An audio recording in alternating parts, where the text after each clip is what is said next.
all over မင်္ဂလာပါခင်ဗျာခုစပေါ်မှာဖိုက်တော့လို့အကောက်တက်ဖွင့်ပြီးလောက်ကစားလို့ရပါတယ်ခင်ဗျာကျွန်တော်ဒီနေ့ပထမဦးဆုံးရွေးချယ်တုတ်တက်ပေးမယ်ပွဲစီလေးရတော့လွတ်တဲ့ပွဲစီဖြစ်ပါတယ်အဝင်းခွေးကလောက်ကစားရဲရည်ရမလွတ်တဲ့တေးရတော့တစ်လုံးတစ်ဆက်စုပ်ပေါက်နေတာဖြစ်ပါတယ်ကိုပေါင်းကြီးရတော့သုံးလုံးတစ်ဆက်စုပ်ပေါက်နေတာဖြစ်ပါတယ်အဝေးခွေးကလောက်ကစားတဲ့ရည်ရမလွတ်တဲ့ကာရဖောက်ရလဲအရင်ကြီးမကောင်းပါဘူးအဲ့ရှင်ဗလင်စီယာတဲ့ကာရဖောက်ရလဲလုံးဝမကောင်းပါဘူးဒါပေမဲ့ဒီပွဲစီမှာဗျာရည်ရမလွတ်တဲ့ငကိုးသွဲမှာကြီးအောင်မှာဖြစ်ပါတယ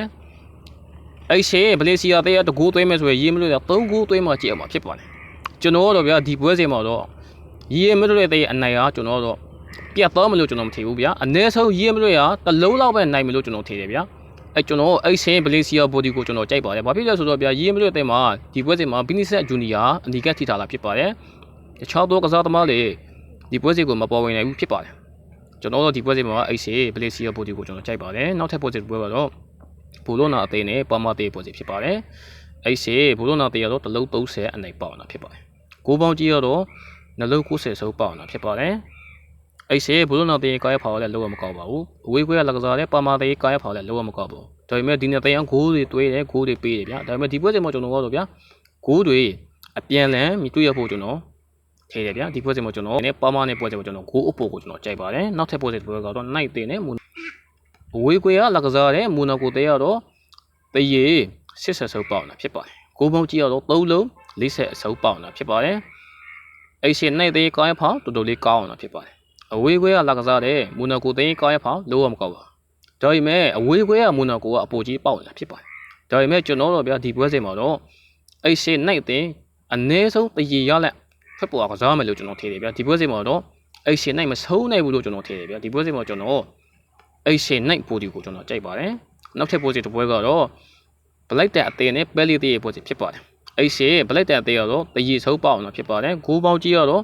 3လုံး60အနိုင်ပေါအောင်တာဖြစ်ပါတယ်အဝေးခွဲကလောက်ကစားတဲ့ပဲလီသေးကောင်းရဖောက်လုံးဝမကောက်ပါအဲ့ရှင်ဘလိုက်တဲ့အသေးကောင်းရဖောက်လုံးဝမကောက်ပါဒါပေမဲ့ဘလိုက်တဲ့အသေးကနောက်ဆုံးပွဲစဉ်မှာတရေရလက်တွေကိုထွက်ပေါ်လာတာဖြစ်ပါတယ်ဒါပေမဲ့သူကအိမ်ခွေးဆိုရင်တော်တော်လေးမာတယ်ဗျကျွန်တော်တို့ဗျာသူ့ရဲ့ပထမဦးဆုံးနိုင်ပွဲကိုတော့ဒီပွဲမှာအနေယူသွားမယ်လို့ကျွန်တော်ထင်တယ်ဗျကျွန်တော်အဲ့ရှေဘလိုက်တန်ပိုဒီကိုကျွန်တော်ကြိုက်ပါတယ်နောက်ထပ်ပွဲစဉ်တစ်ပွဲကတော့ဒီညရဲ့အကောင်းဆုံးသောပွဲစဉ်တစ်ပွဲဖြစ်ပါတယ်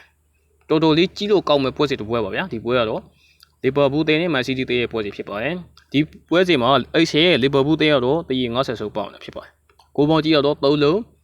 40အစုပ်ပေါအောင်တာဖြစ်ပါတယ်လီဗာပူးတင်းကားရဖောက်တော်တော်လေးကောင်းအောင်တာဖြစ်ပါမန်စီးတီးရဲ့ကားရဖောက်ကလည်းအရေးကြီးလည်းမကောင်းပါဘူးဒါပေမဲ့ဒီပွဲစဉ်မှာတော့ဗျာတော်တော်လေး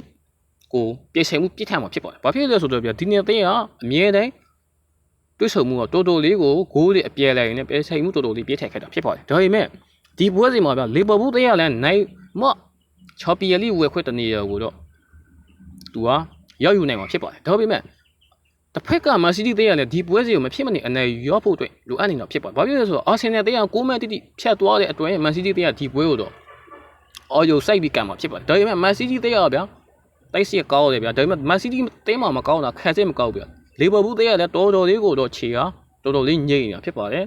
်ကျွန်တော်တို့ဒီလီဗာပူးနဲ့မန်စီးတီးနဲ့ပွဲစဉ်မှာကျွန်တော်တို့ဗျာအဲ့ရှေလီဗာပူးဘော်ဒီကိုကျွန်တော်ပို့သဘောကျတယ်ဘာဖြစ်လဲဆိုတော့ဗျာလီဗာပူးကဒီပွဲမဖြစ်မနေနိုင်မှသူကချာပီယန်လိဝယ်ခွက်တနေရဟုတ်သူကရယူဖို့တွေ့သူကကြိုးစားရမှာဖြစ်ပါတယ်ကျွန်တော်တို့ဗျာဒီလီဗာပူးနဲ့မန်စီးတီးနဲ့ပွဲစဉ်မှာကျွန်တော်တို့ဗျာအဲ့ရှေလီဗာပူးတရေ90စုပ်ပေါအောင်ရကျွန်တော်တို့ဗျာလီဗာပူးအနိုင်ရရှိသွားမယ်လို့ကျွန်တော်ထင်တယ်ဗျာကျွန်တော်ဒီပွဲစဉ်မှာတော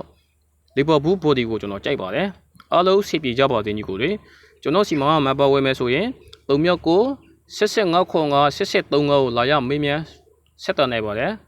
်ကျွန်တော်စီမှာဖိုက်တော့လို့အကောက်သိပ်ဖွင့်ပြီးလဲကစားလို့ရပါတယ်ဗျာ30ဘုတ်နဲ့ပေးပါတယ်ခင်ဗျာအားလုံးစိတ်ပြေကြပါစေညီကိုတွေ